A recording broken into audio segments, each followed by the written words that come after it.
خصوصی احسان ہے، اس کا بہت شکر ہے۔ اس نے اپنی توفیق اور اپنے محبوب السلام کے توسط سے ایمان جیسی عظیم الشان نعمت سے حضرات محترم دربار عالیہ صوفیہ کی جامع مسجد میں جمعہ مبارک کی ادائیگی کے لیے حاضر ہیں۔ یقیناً اس میں شک نہیں ہے کہ جمعہ مبارک کی ادائیگی بہت بڑی نعمت ہے، بہت بڑا انعام ہے، بہت بڑا تحفہ ہے۔ حدیث پاک میں آتا ہے کہ جب آدمی خلوص نیت کے ساتھ اللہ تعالیٰ کی رضا کے لیے جمعہ مبارک کی ادائیگی کرتا ہے، پھر اگلے جمعہ مبارک کی ادائیگی کرتا ہے، تو دونوں جمعوں کے درمیان اس کے جتنے گناہ ہوتے ہیں اللہ تعالیٰ معاف فرما دیتا ہے۔ کیا دونوں جمعوں کے درمیان جو گناہ ہے وہ معاف فرما دیتا ہے۔ اللہ تعالیٰ کی بات میں یہ دعا اللہ تعالیٰ ہمیں، کیونکہ یہ جمعہ کا دن جو ہے نا، اس کو عید کا دن بھی قرار دیا گیا ہے کہ یہ عید کا دن کیا ہے، کیونکہ یہ سید الایام ہے، دنوں کا سردار، دنوں کا سردار ہے۔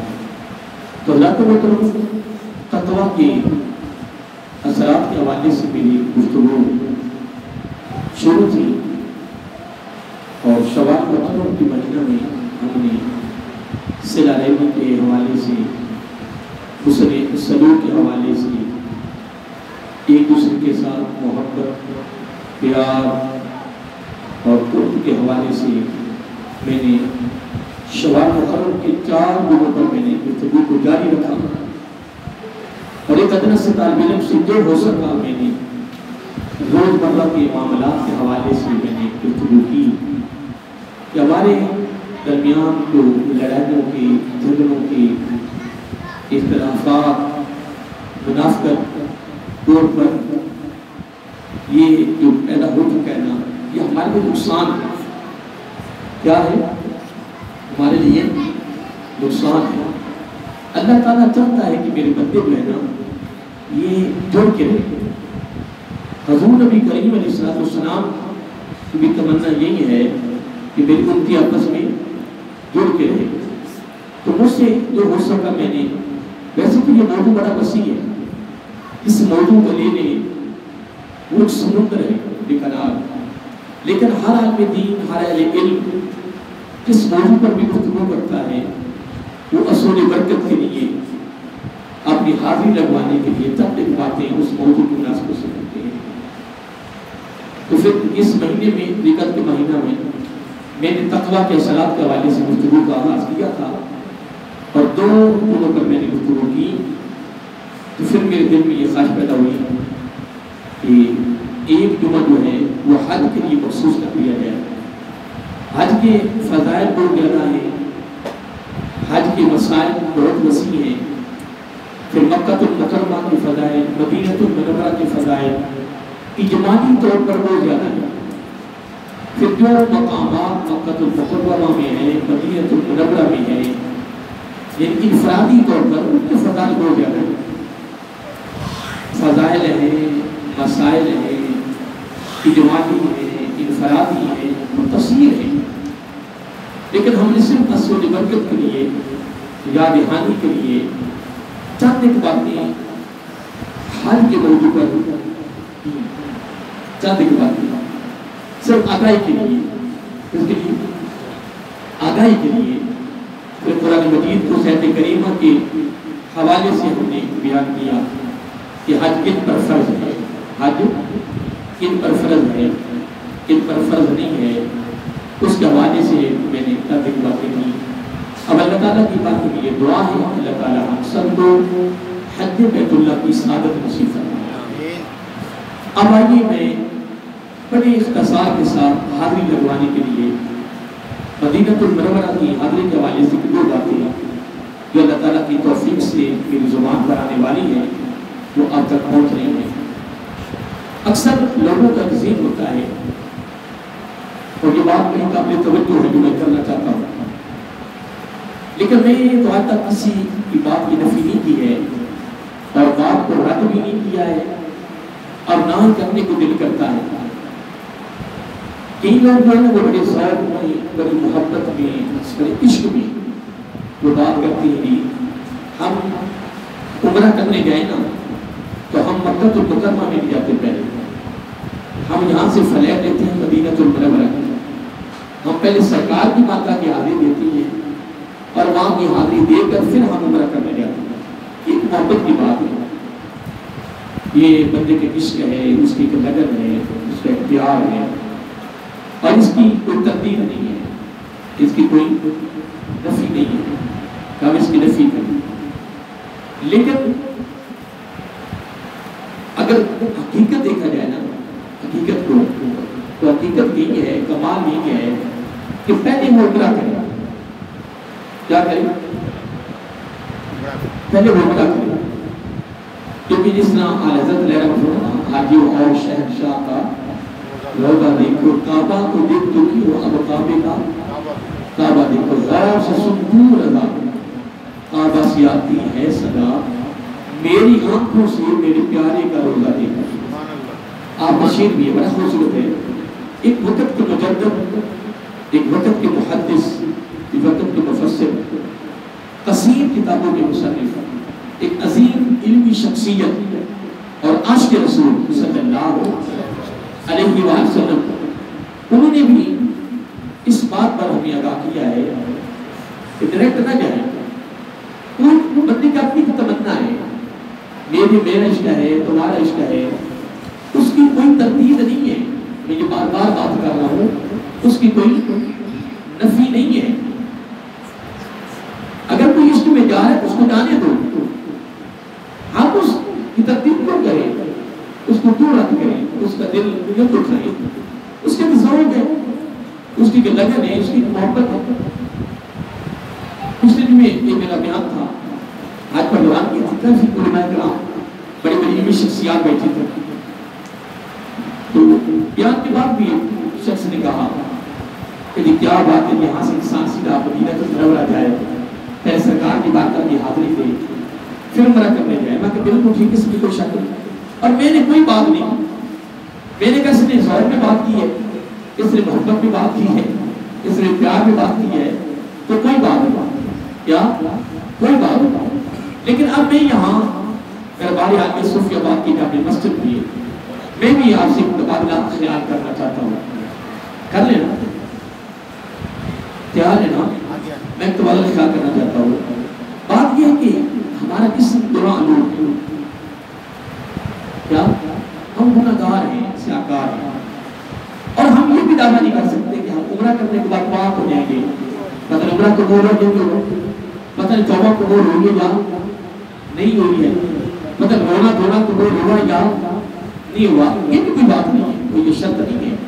لیکن پہلے بتا مکہ المکرمہ جائے، عمرہ کرے، اللہ کی بارگاہ میں روئے، اللہ کی بارگاہ میں توبہ کرے، اللہ کی بارگاہ میں پاک اور صاف ہونے کی کوشش کریں، ٹھیک ہے جی؟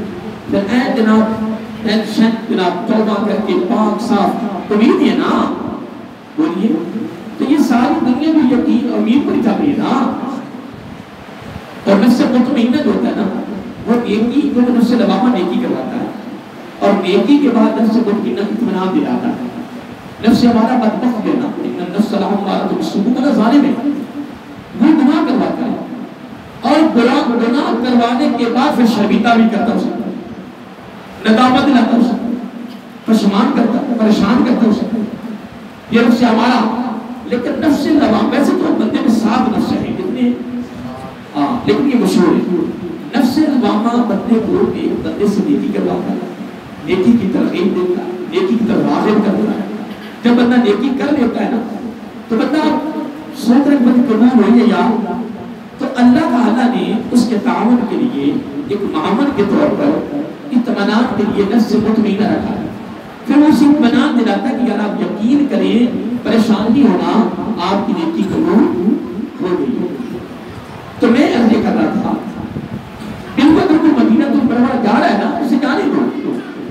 کوئی جاتا ہے تو جانے دو، لیکن ہمارے موقف یہ ہے، اہل علم کا بھی موقف یہ ہے کہ پہلے مکہ المکرمہ جاؤ، وہاں عمرہ کرو، کیا کرو؟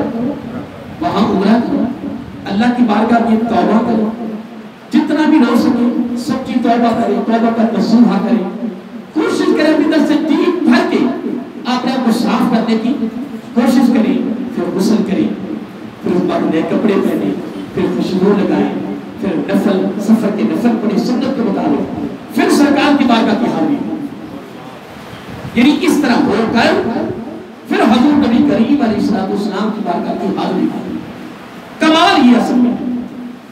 اور اگر کوئی وہاں سے محبت میں جاتا ہے تو ہمارا وہاں تو اس کے خلاف بھی نہیں ہے، کیونکہ ہر ایک کی محبت ہے، ہر ایک کی سوچ ہے، ہر ایک کا خیال ہے، یعنی ہر ایک کا ارادہ اور مقصد ہے، لیکن ہم اس کو رد نہیں کر رہے، ہم نے تو ایک یعنی خوبصورت موقع پیش کیا ہے، اور وہ بھی اہل علم کا، اہل علم کا۔ اب دیکھیں حضور نبی کریم علیہ السلام مدینہ المنورہ میں ہے اور وہاں موجود ہے۔ اگر تو کہتا ہے نا کہ اللہ تعالیٰ خانہ کعبہ کے اندر رہتا ہے تو یہ کفر ہے۔ اللہ تعالیٰ کو ہم پوری کائنات میں کہیں مقید نہیں کر سکتے، کیا؟ اللہ تعالیٰ کو کہیں مقید نہیں کر سکتے، ہم کس جگہ پہ قید نہیں کر سکتے۔ اللہ رب السماوات والارض، یہ مسئلہ یاد رکھنا، یہ مسئلہ یاد رکھنا ہے۔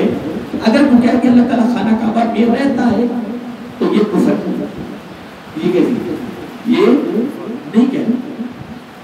اگر کوئی کہے کہ مدینہ المنورہ میں حضور نبی کریم صلی اللہ علیہ وآلہ وسلم موجود نہیں ہے تو یہ بھی کفر ہے۔ بیت اللہ شریف میں، بیت اللہ شریف میں اللہ تعالیٰ نہیں رہتا، تو مدینہ المنورہ میں آقا علیہ السلام رہتے ہیں۔ آپ یاد رہے گی؟ دیکھو یہ شراب ہے، یہ مسواک ہے، میرے آقا نے دونوں کو مقابلے میں رکھا، ادھر شراب ہے، فرمایا شراب کے 70 نقصان ہیں۔ یہ باتیں بلائے نا کہ یاد رکھا کریں اور لوگوں کو بتایا کریں، شراب کے کتنے نقصان ہیں؟ شراب کے 70 نقصان ہیں، اور یہ لکڑی اس کو ہم نے کوئی وقت نہیں دی، کوئی حیثیت نہیں دی ہے، یہ مسواک لکڑی جو ہے نبی علیہ السلام کی جو سنت ہے، اس کے 70 فوائد ہیں۔ کتنے؟ 70 نقصان ہیں، اور سب سے بڑا نقصان یہ ہے کہ اگر ایک قطرہ زبان میں آ جائے تو 40 روز تک اس کی زبان بات نہیں ہوتی۔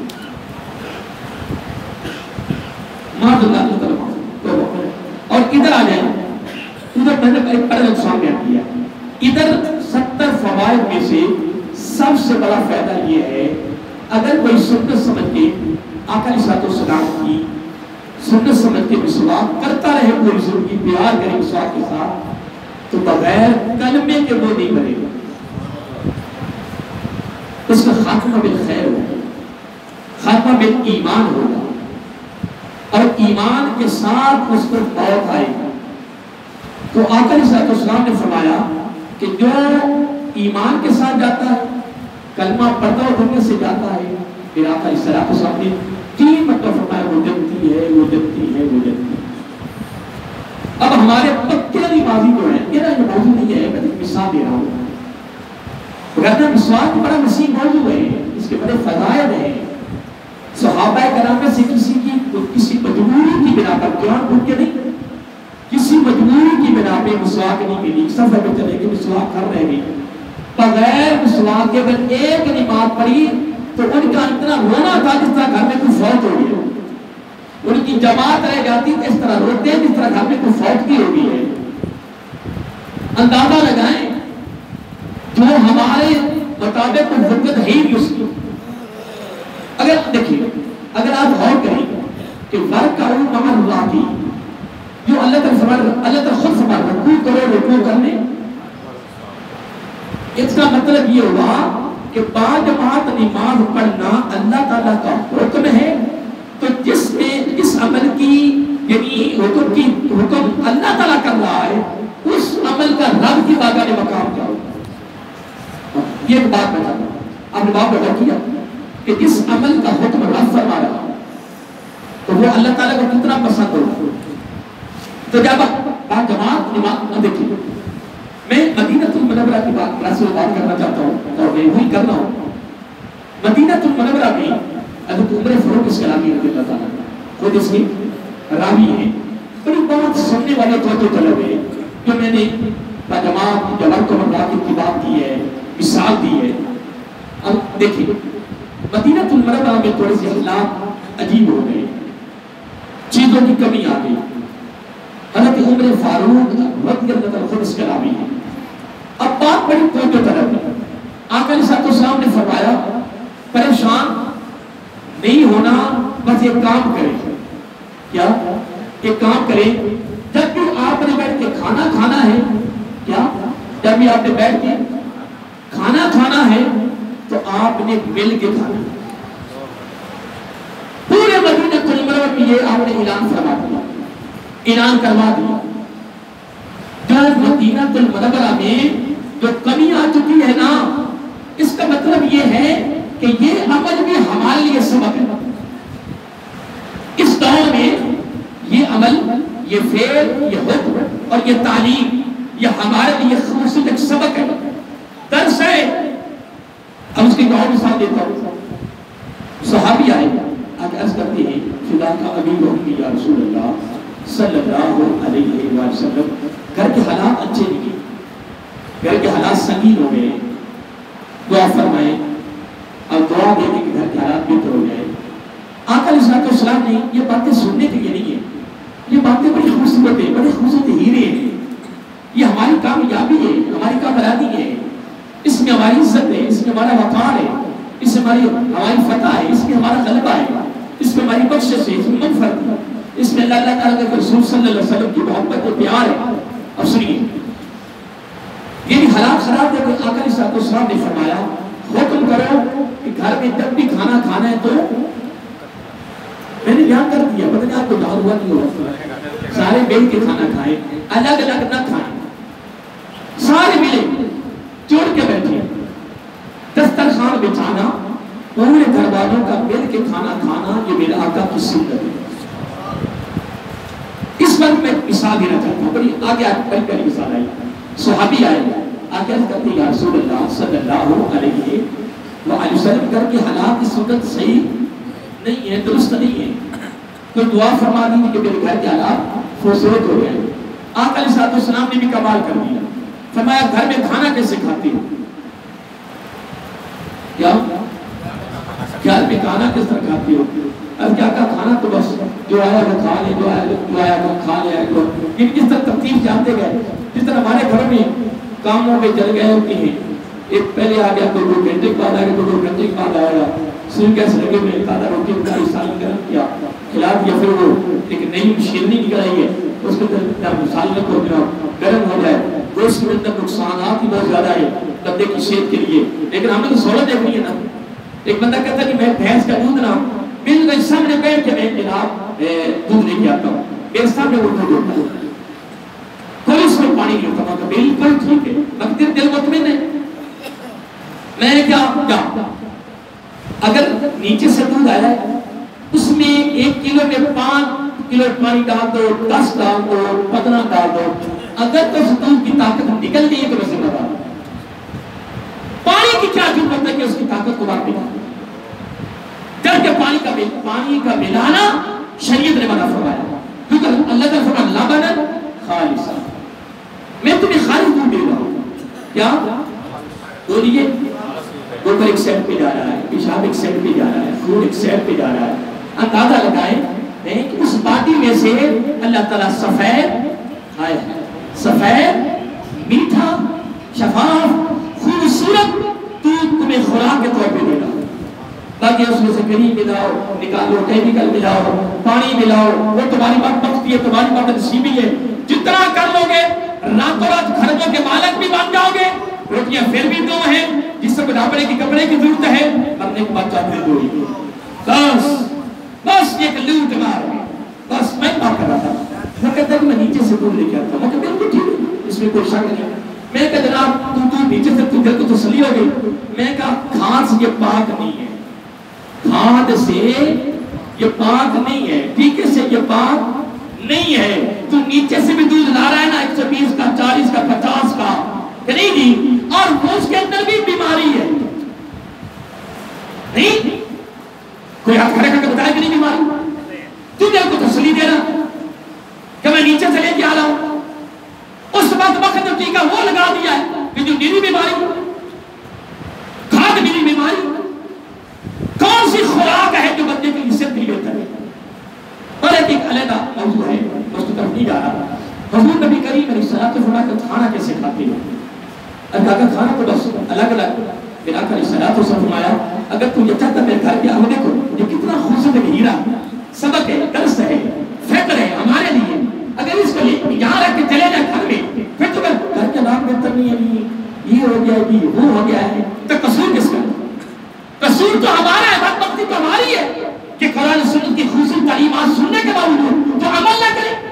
آقا علیہ الصلوۃ والسلام فرمایا جا, اس کا میں بتاتا ہوں, دعا نہیں کی, دعا نہیں کی, کوئی وظیفہ نہیں دیا, میرے آقا علیہ السلام نے پورا خوبصورت سبق دیا, درس دیا. فرمایا جاؤ گھر میں جاؤ, دسترخوان بچھایا کرو, گھر کے سارے افراد اکٹھے مل کے اجتماعی طور پہ اتحاد کے ساتھ کھانا کھاؤ, حالات بھی کرو.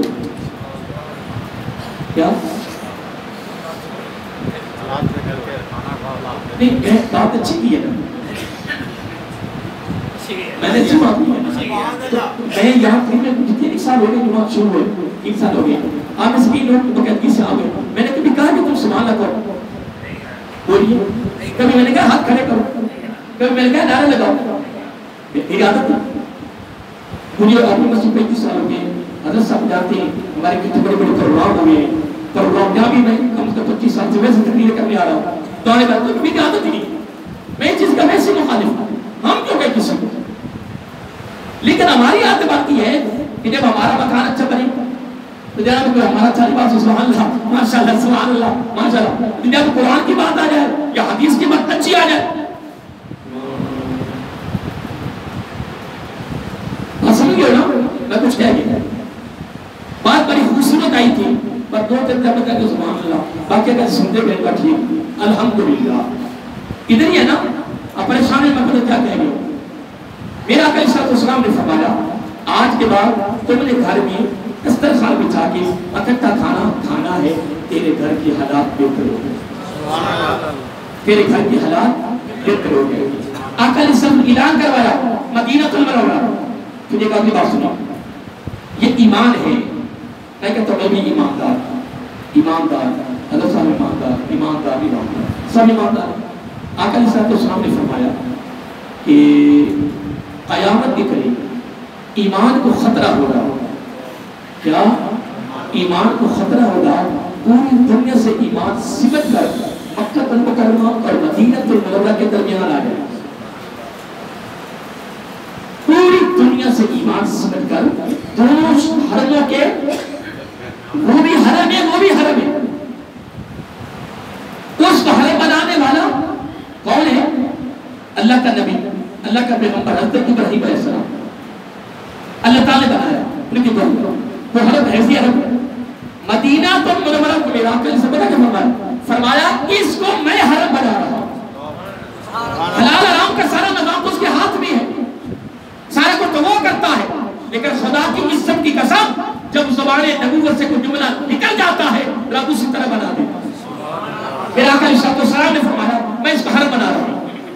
حرم بن گیا. جدھر ادھر ہاتھ ہے کہ یہاں سے آگے غیر مسلم داخل نہیں ہو سکتا, اس طرح مدینہ المنورہ میں بھی حد بندی ہے کہ یہاں سے غیر مسلم اندر داخل نہیں ہو سکتا.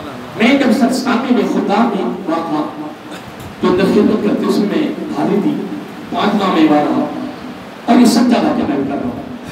تو شروع کھڑا ہے یہ اشارے پر, اور وہاں کے نظام ہے تو ساری رات سارا دن ہمارا تھا نا, رات کو 12-1 بجے کے بعد حالات یہ ہوتے ہیں کہ ٹریفک ہوتی بڑی اشارہ بعد میں کام نکلتے رہتے ہیں, تو شروع بھی وہاں پولیس والے نکلے ہوتے ہیں. لیکن میں نے وہاں کا نظام دیکھا ہے کہ اکیلی گاڑی ہے, اشارہ بعد اس نے گزرنا نہیں, کھڑے قانون کے بتاؤ پر جناب گاڑی گزرنے لگے, جوتے کو تھوڑی خنودگی آئی، سچا لا کر پیش کرو، خواب میں آقا علیہ السلام کا دیدار ہو گیا، فرمایا تم یہاں کھڑے ہو، غیر مسلم داخل ہو رہا،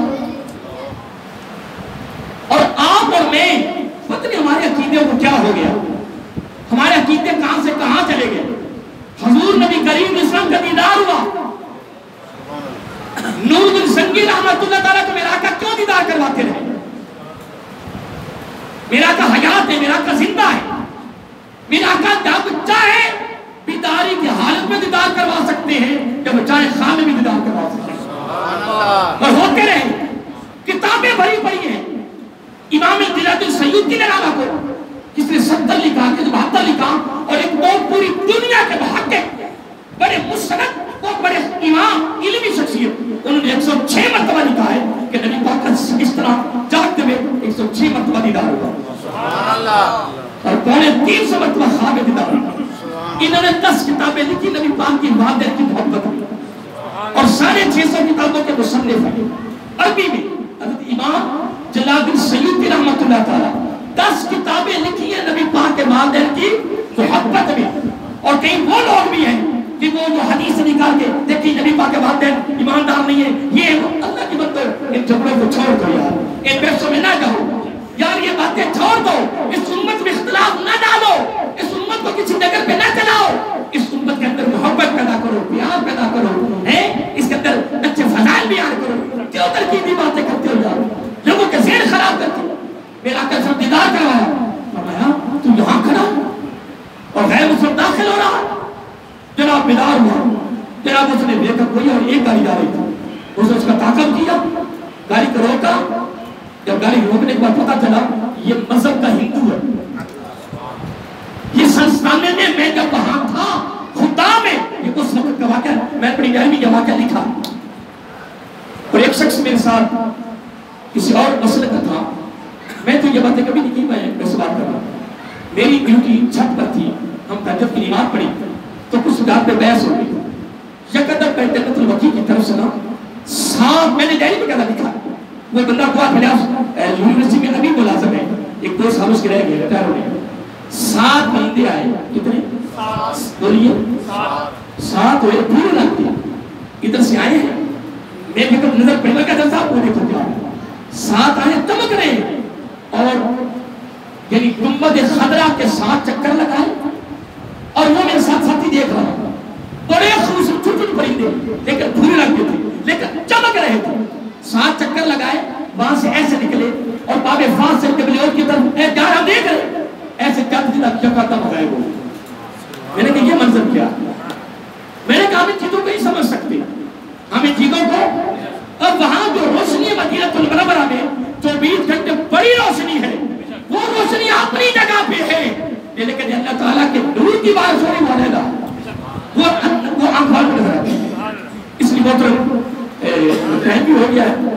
میں مدینہ المنورہ کے فضائل پر ایک گفتگو کا آغاز کیا تھا، لیکن اس میں کچھ کر نہیں سکا، اس میں کچھ اصلاحی باتیں کچھ آ گئی بڑی خوبصورت. لیکن میں انشاءاللہ اس باتوں کو اگلا جمعہ انشاءاللہ میں مدینہ المنورہ کے فضائل اور حاضری کے حوالے سے چند ایک باتیں بڑی خوبصورت ہیں. ویسے تو یہ فضائل بہت وسیع ہیں، لیکن انشاءاللہ چند ایک باتیں اللہ تعالیٰ کو منظور ہوا میں انشاءاللہ اگلے جمعے پر انشاءاللہ بیان کروں. تو اگلا جمعہ یہ کہے گا ذرحت کا، وہ انشاءاللہ اس پر فضائل قربانی کے حوالے سے 2-4 باتیں کریں گے. پچھلا جمعہ میں نے اصول برکت کے لیے چند ایک باتیں حج کی مناسبت سے کی تھی. اللہ تعالیٰ مجھے بھی اور آپ کو بھی اللہ تعالیٰ حج عمرے کی سعادت نصیب فرمائے. اور جو چند ایک باتیں آپ بڑی خصوصی درمیان میں آئی ہیں، اللہ تعالیٰ اس کو یاد رکھ کر اس پر